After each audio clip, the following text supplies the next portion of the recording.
بسم الله الرحمن الرحيم. دعانك يا لطيف. It's a great honor for me to be able to give the keynote address this evening on an occasion which is related to the establishment of the Imam Ali Chair of Shi'ite Studies at Hartford Seminary.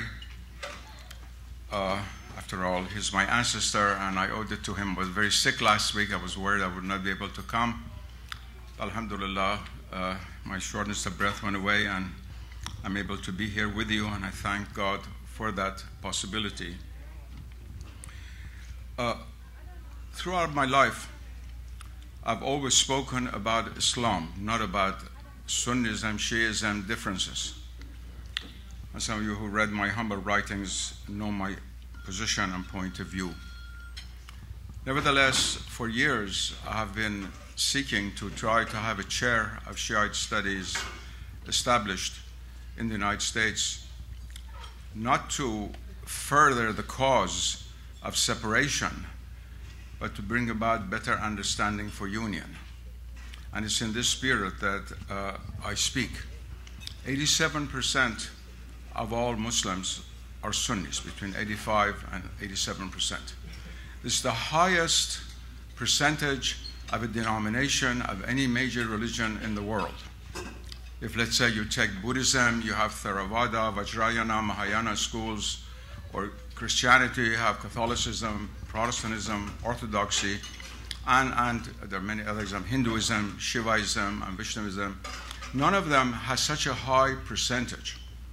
And this caused many scholars in the West from the very beginning to identify the whole of the Islamic reality with Sunni Islam. And this is to some extent understandable, but from another point of view, it was a very great shortcoming.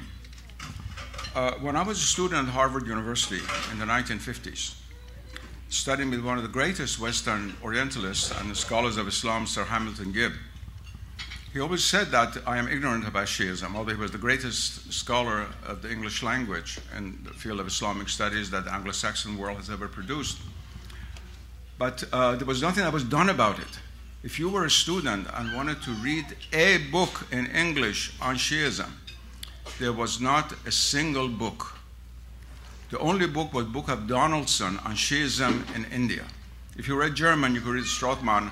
And of course, the works of Corban in French had come out on certain aspects, very important aspects of Shiism, but in the English language, that was it. That was it. And just for historical record, this will be of interest to you, the writing on Shiism began actually in the 1960s when Kenneth Morgan, a famous American professor of religion, who founded the Colgate University Center of Religious Studies and was very helpful in the creation of the Center for Study of World Religions at Harvard. When I was visiting professor, the first visiting professor at the center, he came to me and he said, Dr. Nas, we want to teach also about Shiism. There's not a single book in the English language. I've gotten some funds, can you help? I was going back to Iran. I said, come to Iran, I will help you. I took him to the late Allama Tabatabai, one of my great teachers, Rahmatullah alayh, one of the greatest Shiite and Muslim scholars, one of the greatest human beings of the 20th century. I mean, a saintly man of remarkable spiritual attainment. And I took him to Qom, and we met Hajara. He was like my father. I could ask him almost anything. And we posed this question to him. Allama Tabatabai said, Dr. Nasr, I'm in the middle of writing the Tafsir al-Mizan. You know that because we always used to say, where's the next volume? Where's the next volume? We used to push him all the time. And was finishing his 8-volume new publication of Dasfar, which came out in the Tehran Bazaar with 5,000 mistakes, which was not his fault, but that of the publisher. But anyway, we're busy with these two major projects. I said, Hajara, this you cannot put down. You have to do it. And during all these years, he never said no to me. Even the Badayat al-Hikam and Nihayat al-Hikmah, which he wrote at the end of his life, was due to my insistence. So he said, all right. So it was decided that 3 books would come out.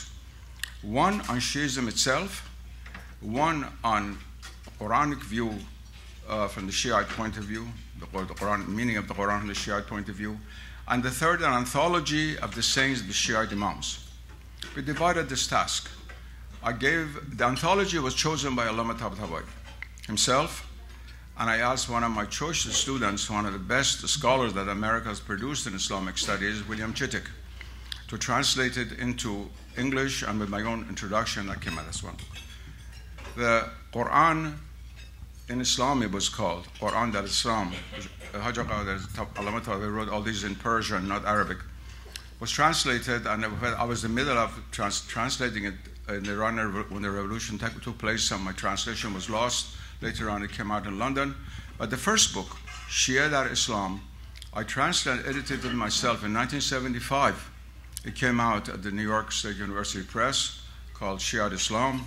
And this was the very first book in the English language on Ethna Ashari Shi'ism. This is unbelievable, really unbelievable. There are many books on Ismailism, but nothing on Ethna Ashari Shi'ism. There was one book. And we wanted to have this authoritative book with one of the greatest ulama of Shi'ism. And thank be to God, that book was very well received. In fact, it was pirated in Iran itself many times after the revolution and published in Qom. Some of the time they tried to delete my name, but most of the time they didn't. I've written many books in which my name does not appear. That's one of the parts of my life. But people who publish my books without my name. But also with my name, it would come out, and it still comes out. There's still some foundation in Qom brings it out every year, and was translated into many other languages and still in print. And that was it. That was the beginning, really, of Shiite scholarship in the English language, in a certain sense. And it was a good beginning because it began with the voice of one of the greatest authorities of Shi'ism. Then the Iranian Revolution took place. Everybody became interested in Shi'ism. And of course, you know, a flood of books came out, many of which are totally worthless because they're written by people who do not even know the name of the 12 Shiite Imams, like all these experts on CNN who speak about Afghanistan and don't know where Kabul is exactly on the map, you know, the world we live in. But some of them also very good books.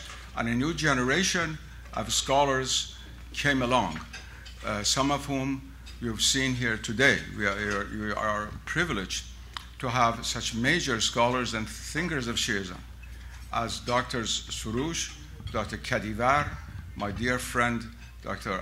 Mahmoud Ayoub, whom I've known since his student days at Harvard, and many younger scholars, some of whom I had the privilege of teaching, and almost all of whom I've had the privilege of knowing in one way or another. And now, alhamdulillah, Shiite studies are on a much strong footing than they were 50 years ago when I was a student at the university. There's a lot of nonsensical material out there. There's also very good material, and for the first time, some of the most important sources of Shiite thought have been edited. They were not even edited critically in Arabic or Persian, and many translated into English, including the Kitab al-Kafi and other major sources of Shiite hadith.